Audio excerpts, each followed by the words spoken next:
Alors nous sommes toujours en direct du cloître Saint-Louis à Avignon. Nous animions ce matin un débat organisé par le Prodis sur les nouvelles écritures du spectacle vivant.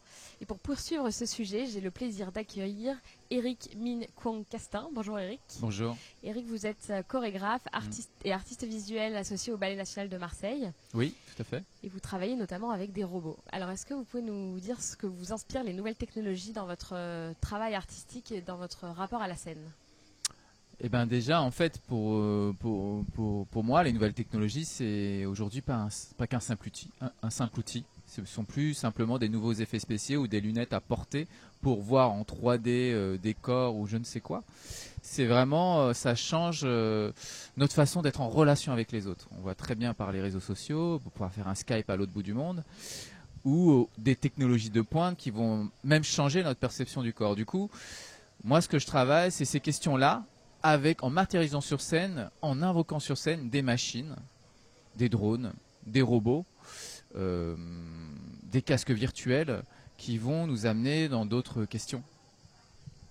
Et alors, est-ce que c'est contraignant de travailler avec ces technologies ? Qu'est-ce que ça vous apporte ou est-ce que ça peut vous contraindre ? Ben, ce qui est sûr, c'est que toujours dans chacun de nos projets, eh ben, on va créer on va avoir tout un moment de recherche, un long moment de recherche spécifiquement lié à ça, par exemple, et on va créer des partenariats, souvent dit art science, par exemple, sur le projet avec des robots qui créent une sorte de communauté sur la scène avec des enfants. Et ben, on va travailler pendant un moment, pendant un an avec le laboratoire d'INRA. L'équipe Flavor à Bordeaux avec un développement d'un robot humanoïde. Sur un autre projet avec des drones, eh ben, on va travailler avec des drone labs. Voilà, ça dépend effectivement comment chaque sujet convoque une recherche spécifique qui va amener un type d'écriture en tout cas. Et alors justement, j'aimerais revenir sur le projet avec les robots et les enfants, parce qu'on a parlé ce matin du jeune public et de l'appréhension par le public de ces nouvelles écritures. Est-ce que vous pouvez nous raconter un petit peu plus en détail ce projet et nous dire comment les enfants appréhendent ces nouvelles écritures ? Bah, en fait, ce projet-là, en fait, ça vient toujours par qu'est-ce que nous amène la technologie dans notre pièce. C'est-à-dire que ce projet-là, on s'est posé la question, qu'est-ce que le corps du futur, en fait, quelque part. Il nous amène à une idée d'un futur plus ou moins lointain. Et très vite, eh ben, on s'est dit, c'est pas nous qui allons vivre peut-être avec ces robots humanoïdes, c'est peut-être les enfants, effectivement.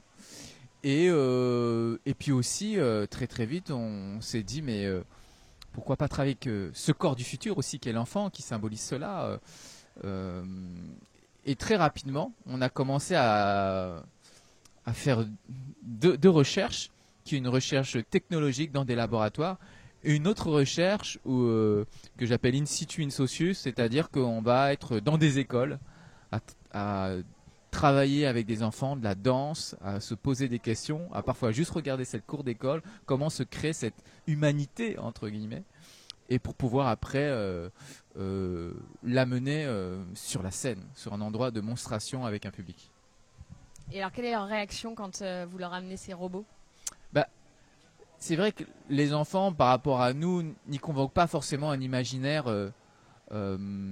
difficile. On voit bien notre littérature, notre cinématographie. Le robot est plutôt sujet à quelque chose de complexe, compliqué, voire apocalyptique, comme si le robot allait nous remplacer.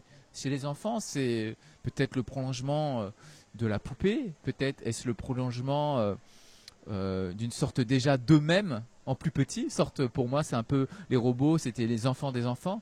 Donc il y a tout de suite, on va dire, un transfert assez vite, une projection assez simple d'eux et une sorte d'humanité dans les robots.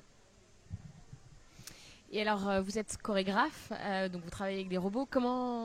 Est-ce que c'est compliqué aujourd'hui, quand on est chorégraphe, de travailler les nouvelles technologies et de se positionner sur ces enjeux-là ?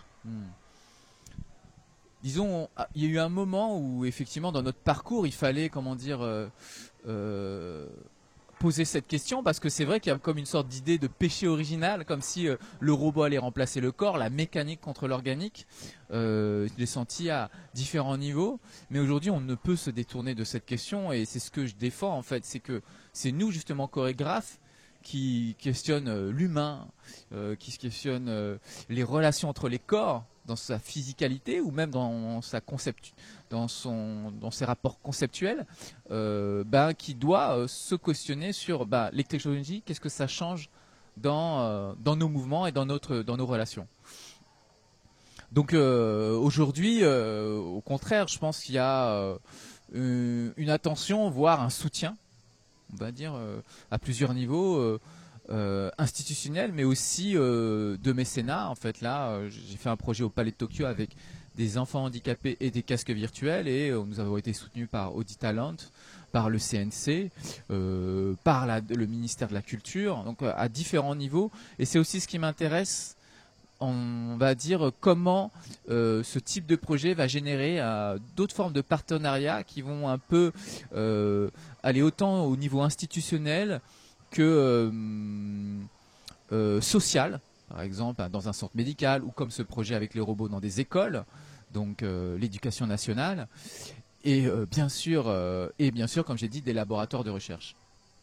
Ouais, donc la technologie serait un moyen de faire entrer d'autres acteurs dans la production d'un spectacle, en fait.